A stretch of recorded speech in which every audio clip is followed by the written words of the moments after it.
back to Brian's Beat.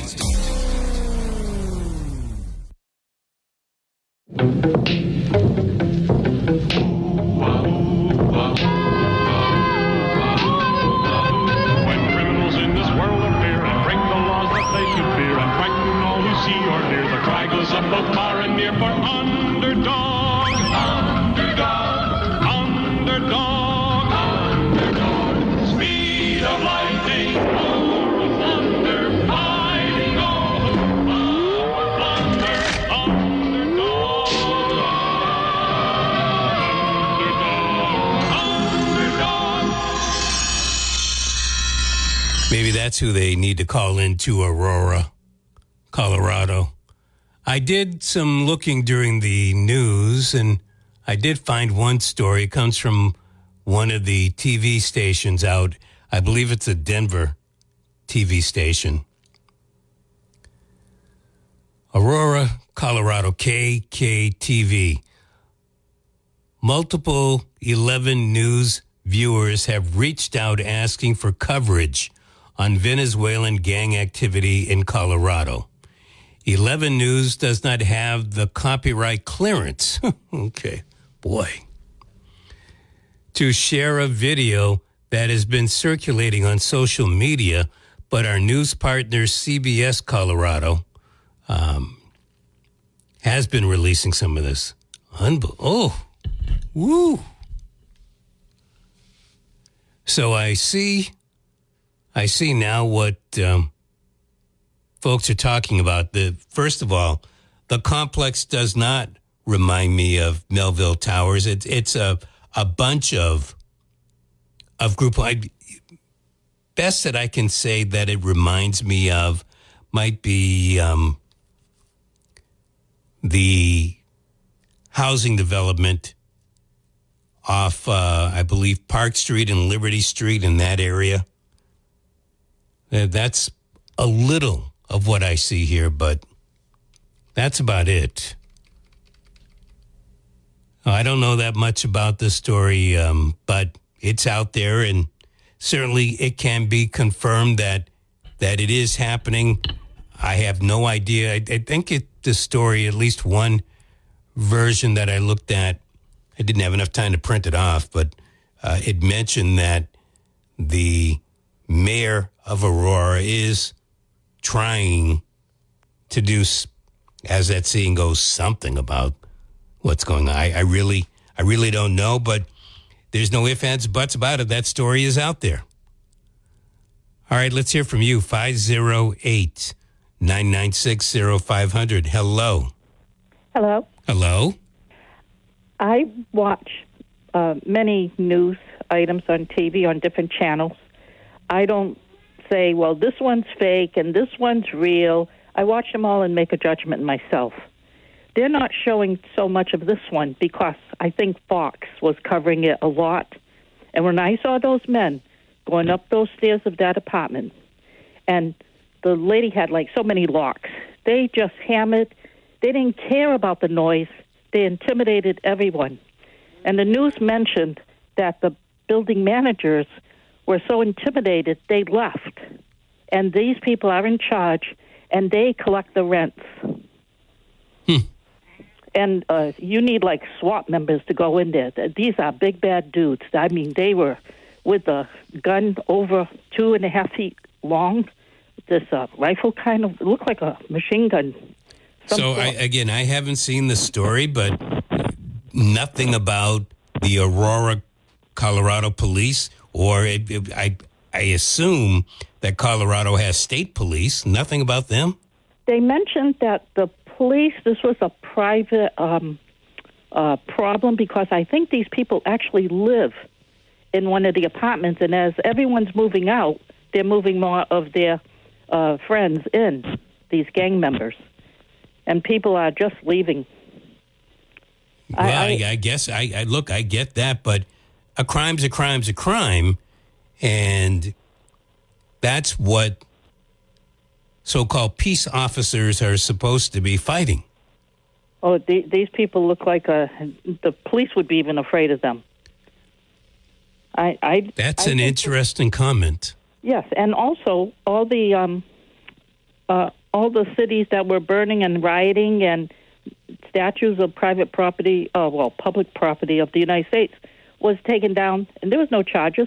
You could do whatever you want, and this is what's happening in Aurora. The same thing. But they said there's many buildings getting taken over. This is just one, and they said they don't even want to talk about New York City. So this isn't just happening in Aurora. Yes, and it's more than one building. They just have the video from, I think it's like a camera on the ceiling showing you it was aiming at two apartments. But one of them they were going after first. It's scary. It was really scary to watch. But you can't say it's not true. And no, I'm seeing the story here, and I can see that CBS News has covered it. Fox News has covered it.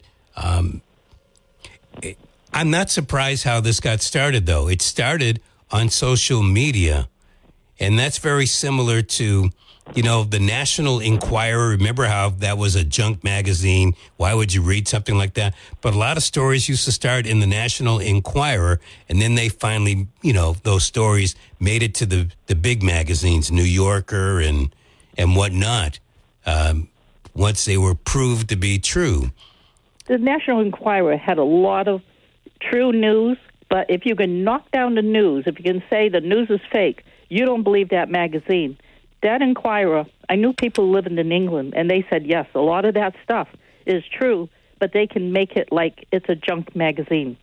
Well, that's what a lot of people thought that it was, yet they had a lot of great, I say great stories, valid stories. Yeah, there was, I think it was like one of the lead actresses in Hollywood. She sued them because they said something. Come to find out, 2 years later, she admits, it was true, and she made a bundle from the courts when she sued. Before I let you go, yes. Donald Trump and in vitro fertilization and maybe doing an about-face on what's going on in Florida with their abortion thing. What's your thought? Well, I think if you're going to allow abortion, if you consider that you can, get rid of the human race, then he's doing the opposite, equality. He's going to say, well, you can add to the human race. That's what I believe. But I think it's the woman's choice. But doesn't the father have something to do with the reproductive rights of this child? They never mentioned the man. Well, it doesn't necessarily mean that the in vitro is going to be coming from the man.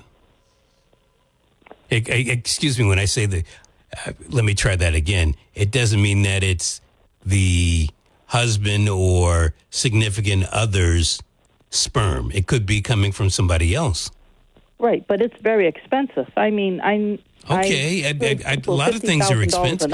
My guess is an abortion is expensive, but now the government is subsidizing it, and in many cases also paying for it. You don't know what the price is. I really am in contrary about that, because I think most women maybe want their children, but there are some, it's an accident. They want to get rid of it. Case in point is Mick Jagger's Jerry Hall. She wrote a biography, and she was going out with Brian Ferry of Roxy, and she was going to have a baby, his baby, Brian Ferry's. Okay. She met Mick Jagger, and she got an abortion so she could go out with Mick Jagger. And and that's in her biography because I bought it. Well, I hear what you're saying. My side of the coin is government, especially the federal government, should not be paying for this kind of service, good service, bad service, somewhere in between type of service for anybody. Right. Let the medical people take care of their own, what they want to do with the human bodies that come in for examinations. But I agree with you. It shouldn't be a government thing either way. Gotcha. Thank you for the call.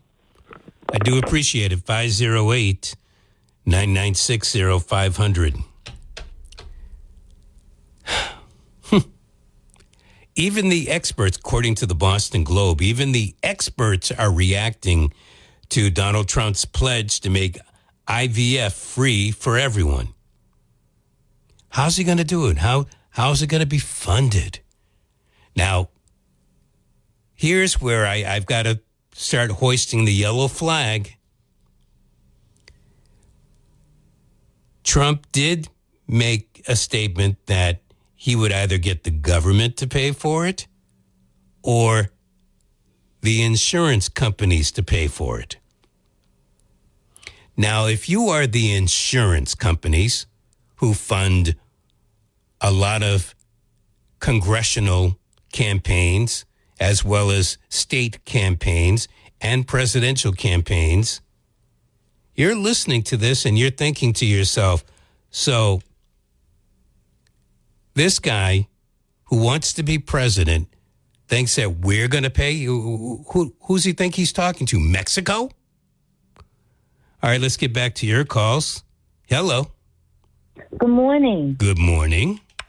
Oh, my goodness, right? Wow. I'm telling you, this has been a mind-blowing first hour. Well, it really is because it's hour number 2.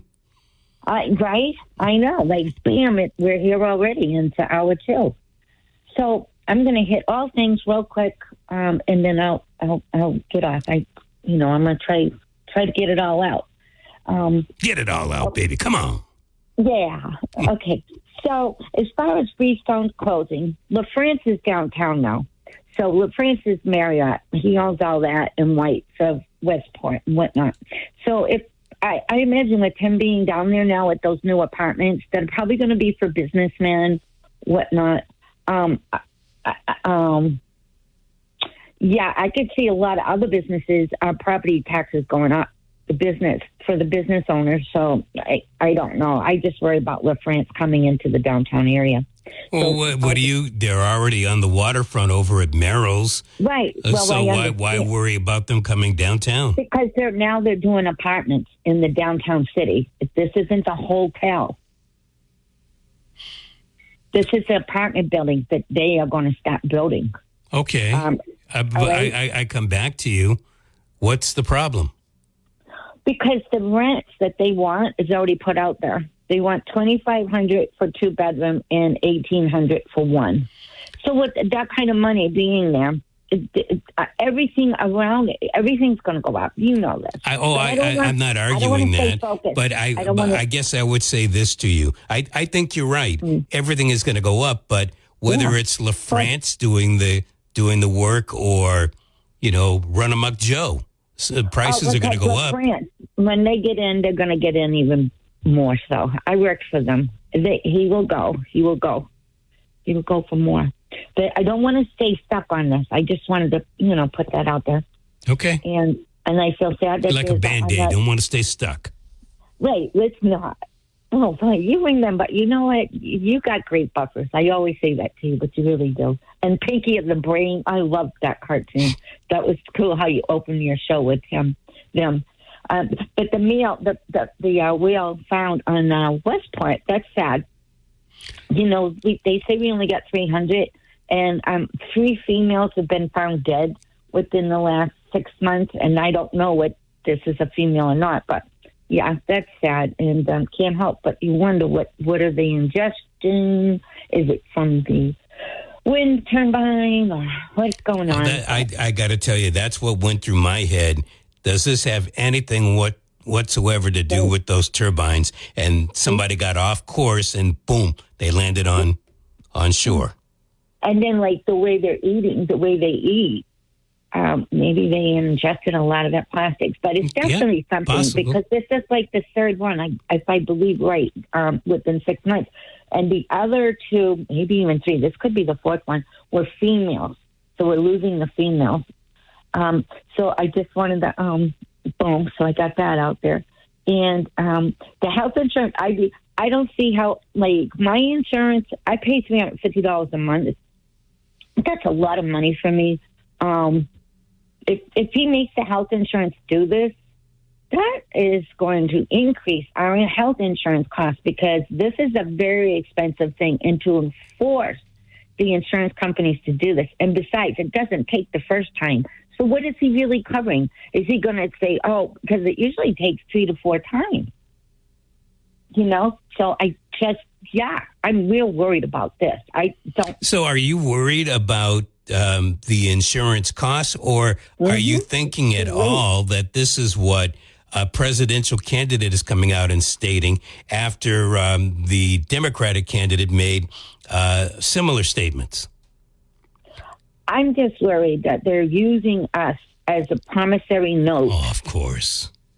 You know, that's what my bottom line is. And they do have to fulfill that, and Trump would. I know he will. He will what? Yeah. I'm sorry.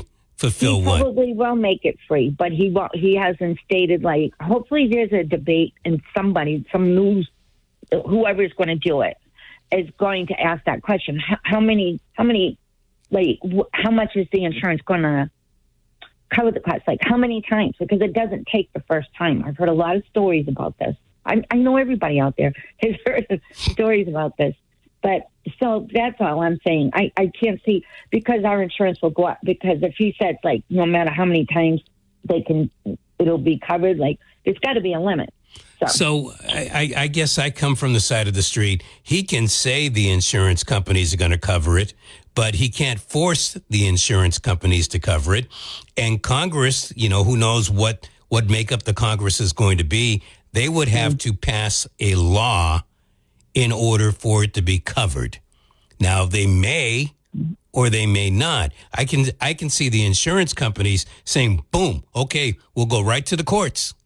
Yes. Yeah, but I don't know. Like I say, I don't know enough about, like, his plan on this other than... Oh, I don't think anybody does. I think, and what we're talking about, a person who has made lots of statements, and look, all candidates do. I mean, one thing I'm figuring out about Donald Trump is that as much as we like to say that he's not a politician, he sure as heck is acting like one right now. Yes, oh my stars. I was just saying this to somebody a couple of weeks ago. I said, wow, he's starting to make all these, he's starting to really be like your typical politician. Absolutely. He is. All right. But, hey, thank you. I always say, I gotta let you go, but thank you much. Oh, thank you, Brian. Have a great one. I do appreciate it. You too. 508-996-0500. One more before we go into the break. Hello. Hey, Brian. Hey, Brian. You know, I'm trying to remember. Does in vitro fertilization involve the super cold freezing? You know, freezing those eggs until... I do believe it does, but please don't quote me on that. Yeah, the reason I ask, you know, some of the problems of storing stuff at super cold, and if I remember right, it's like 200 below zero or some crazy number. And the idea that, you know, we're going to demand that, you know, an artificial form of preservation be paid for by the taxpayers, you know, for eternity to come, so to speak, is... If I remember right, there are all sorts of insurance problems with that. And, you know, people have, you know, famous people have stored their sperm for future, and then all of a sudden the freezer breaks down and the place gets sued for, you know, massive amounts of money because a famous person is worth millions and their progeny would be worth millions and all that sort of junk. So you know, Donald Trump's promises about taxpayers paying for some technology that requires, you know, a lot of stability. Donald Trump, you know, it's well known that he's a slumlord and that he basically wouldn't fix broken windows and fixing the heating in the buildings and fixing the air conditioning and, you know, fixing the roofs like a slumlord. Now he's going to make America come up with projects that are so artificial I'd like to see Donald Trump promise that America's topsoil is going to be protected, or that we're going to all have good sewage systems, or that Flint, Michigan's water system is running smoothly, as opposed to making some promises about how our taxes are going to be spent on some new technology. Your taxes or your insurance dollars, your health insurance dollars. I have no idea. Health insurance, by and large, is done by the states. So all of a sudden they're going to have a gene pool of the different states and territories chipping in money so we can do this in vitro fertilization. I find it hard to believe. And remember, Mexico was going to pay for the wall. And since Mexico did not pay for the wall, who ended up paying for what was built? Well, Steve Bannon is paying for it now because he stole that money. Well, you remember how is he paying for it if he stole the money? Well, he's in jail right now. Well, but that's not. I'm sorry. So, but the money that he stole? Who paid for that money? Oh, the suckers. You mean like the taxpayers? No. Donald Trump had GoFundMe to build that wall, and Steve Bannon was. And it didn't go anywhere.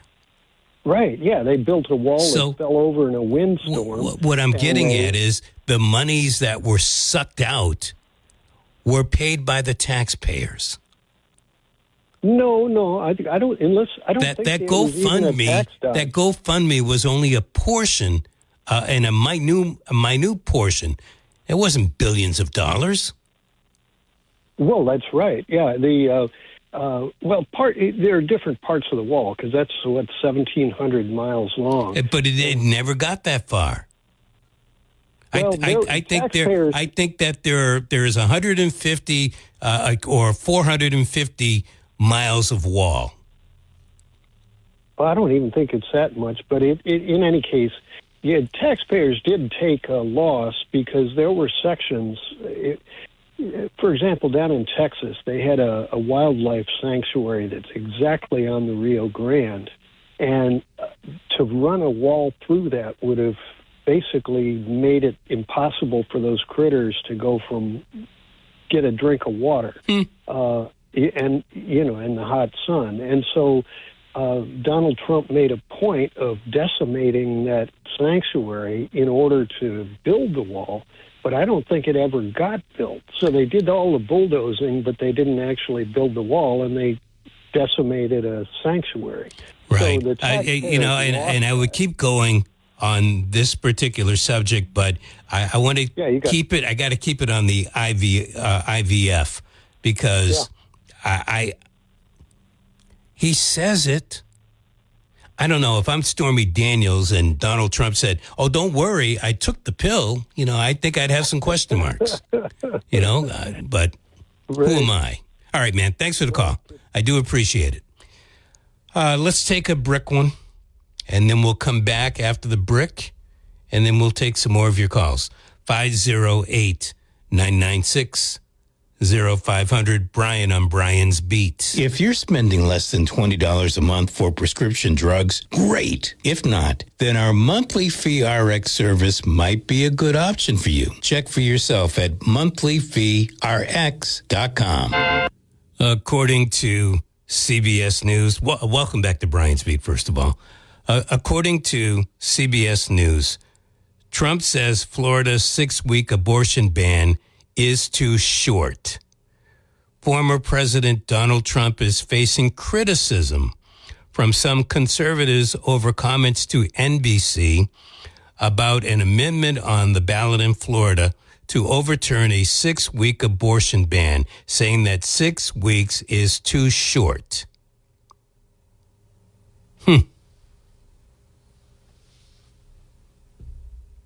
And then I thought I heard on the ABC News that he's reversed his decision on that.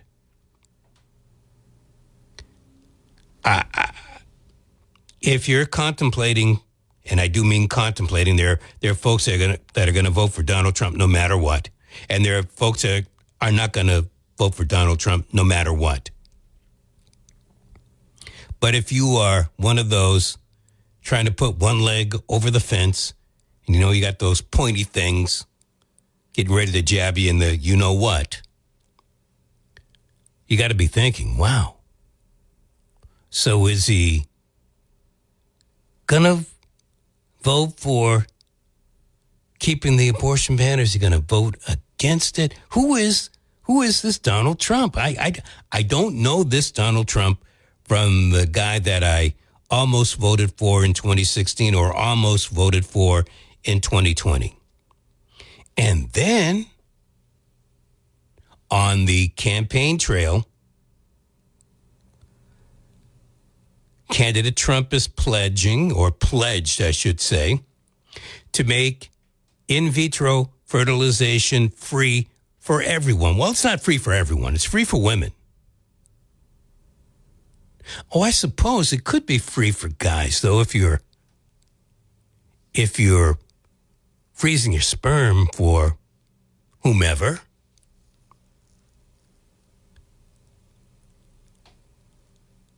There's no explanation about how this is going to work or how it could possibly work. The president did say that either the government would pay for this, the in vitro fertilization, or that the insurance companies would pay for it. I suppose if I had to choose, I would say the insurance companies. But then, of course, insurance rates will go up. We've had some people chiming in today, well, if the government's going to pay for abortion, then I don't see why they shouldn't pay for in vitro fertilization. I guess that's a good point to make, kind of good for the good should also be good for the gander. But how about the federal government doesn't pay for any of this? How about letting the insurance companies decide if that's a particular road that they want to go down and not have their arms twisted behind their back by a president, any president, doesn't have to be Donald Trump, saying that, well, insurance companies going to have to pay for this.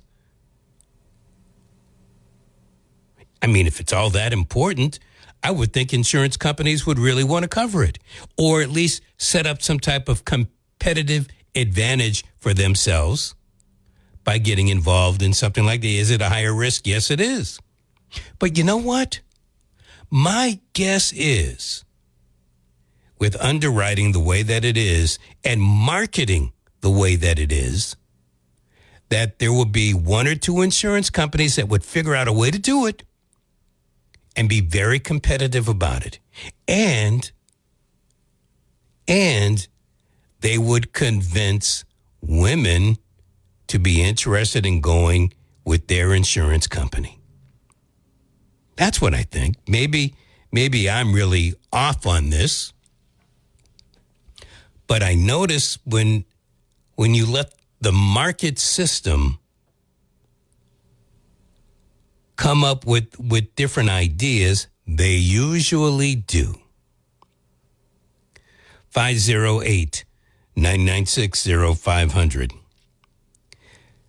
I'm going to bring up this story before we go into our next break. I wanted to talk about it just a little, and it really pierced my ear, so to speak, when I was driving through downtown this morning and I saw all of the people. I mean, when I say all of the people, if I see 4 or 5, maybe 10 people walking the streets of downtown New Bedford, and that could be anywhere from, I guess, what is that, Route 6 coming down, Kempton, going all the way across Union to, let's say, School Street. If I'm seeing 10 people, that's a busy morning. This morning there had to be 25, 30 people. Most of them congregated around downtown, the real part of downtown. I'm talking Pleasant Street. I'm talking 6th. I'm talking William. I'm talking Elm. A lot of people, lots of cars, lots of junk. All kinds of junk. And I wanted to stop and say, so what are you doing? But I figured, well, I'll just report on what I saw. But it made me wonder. I know that there was music in downtown last night, but that music ends sometime around 9:30, 10 o'clock. And I'm talking near 4 a.m. It's a lot of time between 10 o'clock and 4 a.m. And I'm wondering why all of those people on this particular day happen to be in downtown New Bedford. So it reminded me of this story that I saw earlier in the week in the Standard Times. 32-person sober home proposed at former New Bedford funeral parlor needs city okay. That's the headline in the Standard Times story written by Frank Mulligan. A proposed 13-bedroom, 32-person sober home in a former County Street funeral parlor needs city approval. Now, the lawyer representing the company that bought the building, New Life LLC, disagrees. First of all, he says it's not a sober home, it's not a group home. He calls it, and what's that name? Congregate living arrangement for disabled individuals. That's quite a title, but apparently it does exist not only in Massachusetts Code, but also in the United States Code. Now, the funeral parlor is on County Street. It's the former Wilson Funeral Chapel at 479 County. And the petitioners, New Life LLC, spent some big bucks to buy this funeral home. We're talking more than $500,000. And to think that it's coming down to what amounts to a legal he said, she said, is quite interesting. You file your paperwork with the Zoning Board of Appeals, and I guess somewhere on that paperwork it says a group home. And then as the attorney representing this group home or congregate living arrangement says, well, paperwork's not right. And he asked to change it right there at the hearing. And I'm thinking to myself, look, you are an attorney. You've gone down this particular road before. Terminology is important. And you need to take your paperwork. You got to take your marbles, go back, do your homework, and write it up correctly. So, I guess the big question would be, are people going to be worried about congregate living arrangements for disabled individuals on County Street? Whether you want to call it a sober home or a group home or whatever, obviously there's going to be a group of people because it can house 32 folks. But, I'm looking at this and I'm saying, look, it's not that I always agree with the Zoning Board of Appeals, but I think they're absolutely correct in this particular case. What do you want to do? Take a pen or take some white out and scratch it out and then put what you really want to call it on the paper already at this hearing? Come on. Get it right. A group home is a different animal. I mean, this is what we're getting in the newspaper. And this is what the people, oh man, Shevitz. Now, I'm not against homes for the disabled. I'm not against sober homes or group homes. But if you had done the paperwork correctly, we wouldn't be going down this particular road. Does everybody get it right? No. No, but you have the opportunity to take your marbles, go back, fix it up, and then represent at a different time. Congregate living for disabled people is just people living together under certain house rules, practicing abstinence. Whew. Now, I don't know about you, but that does sound a little bit like a sober home. According to the attorney, his name is Tyne, Tine. Congregate living for disabled people is just people living together under certain house rules, practicing abstinence. There's no treatment provided by the operator of the facility. It's just clean living. Well, you and I know good intentions don't always end up that way down the road. So I think the zoning board has a good grounding here. I believe once you change the paperwork around, that the law is more on your side as far as the state and the feds. But I can see why. I mean, if you got group home on there, well, what did you expect? What did you expect? At any rate, I don't want to belabor it that much, but these are different things that came to my attention over the since we last spoke a week ago today. All right, so I got that out of the way. Between this Donald Trump thing with the IVF, in vitro fertilization, and this other story out of Venezuela, not out of Venezuela, but out of Aurora, Colorado. Whew. Let me ask you something. You know that I have some friends that are police officers, and I respect the work that they do. But here's a situation where gangs are highly unruly, and the police are afraid to go in, or they're not being allowed to go in.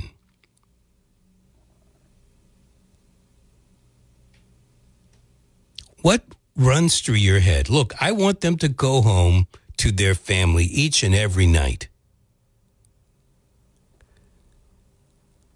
But if there was a fire in that building, you and I know that the firefighters would be going in there trying to rescue whomever.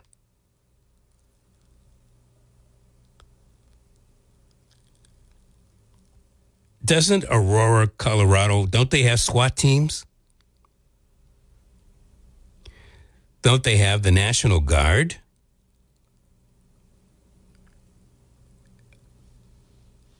We're supposed to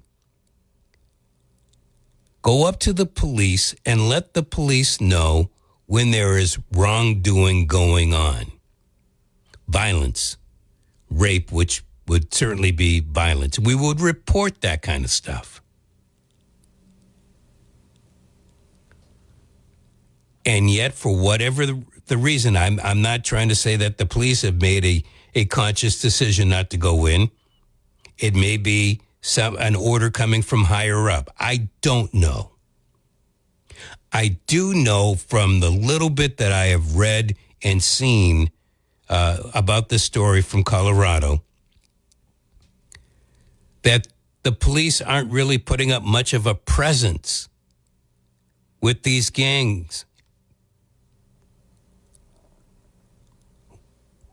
So what happens if folks that are coming, let's say, across the border illegally, and they have a whole bunch of guns? Are we going to stand down in that particular situation? Now, you and I both know that we certainly would not want the authority to back down. But then we see what's going on here. And again, I please, don't get me wrong. I do want our police officers to go home to their family at night. But at the same time, this looks like some serious crime. People getting kicked out of their houses or having to pay extra money in order to stay into their apartment. People getting threatened. And the police are standing down. Is that right?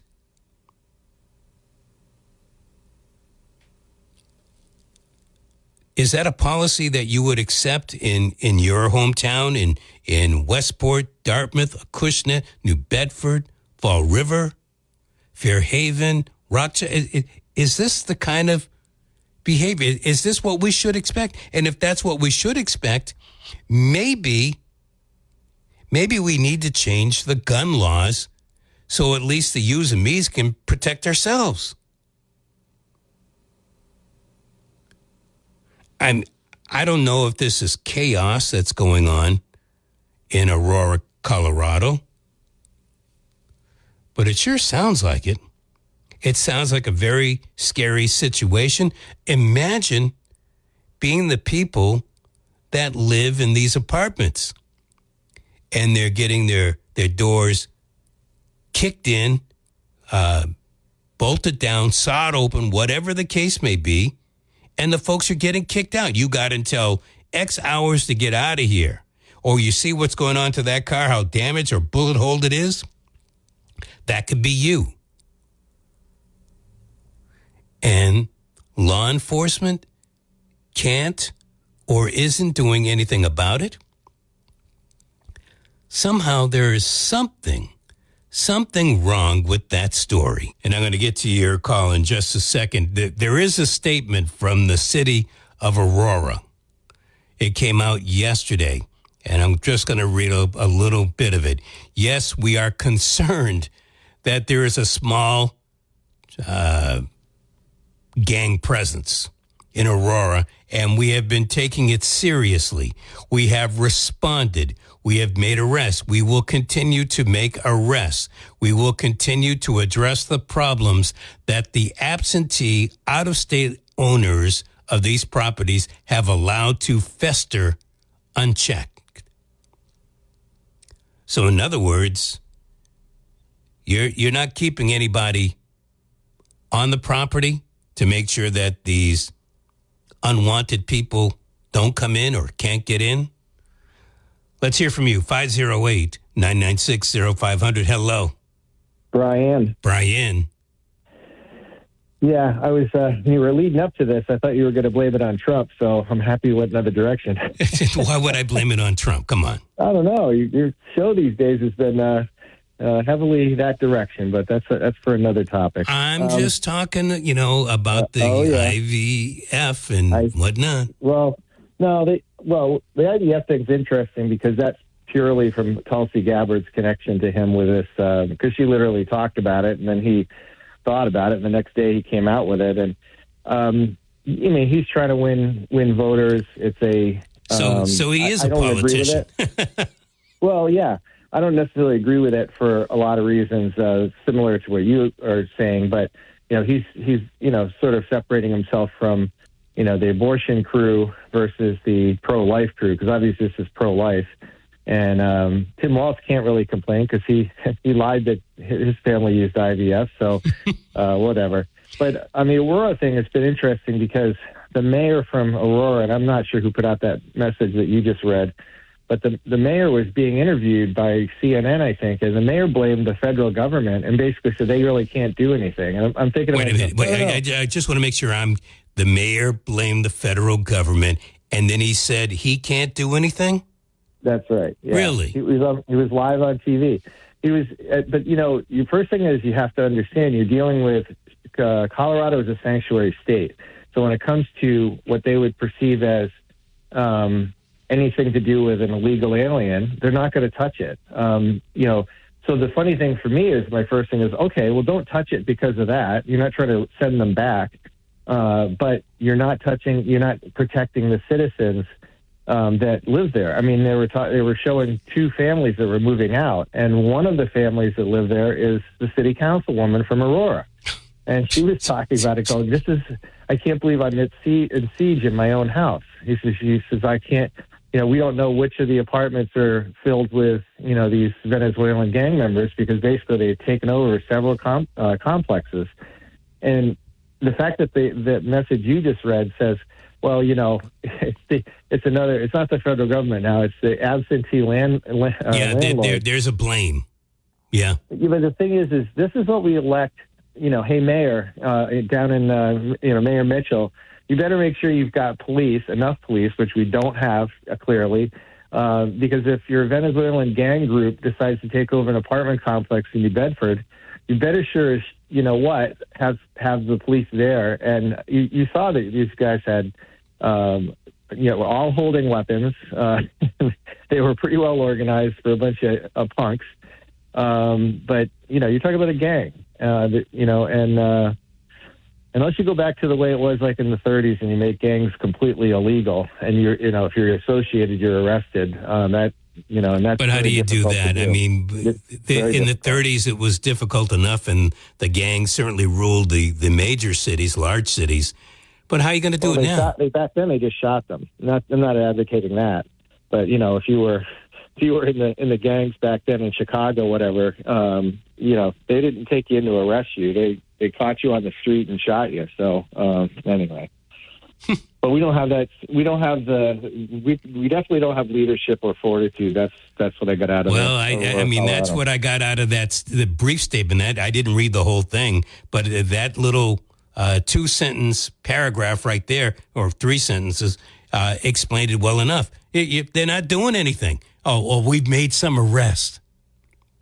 Well, okay. The thing is that the messaging going back right now to Venezuela is, they're going to pour, whoever's in the gang side is going to pour into Colorado. So Colorado, which already has issues, is going to, it's going to be really bad. It's a beautiful place, but man, I'll tell you, how do you screw up a really pretty state like Colorado? And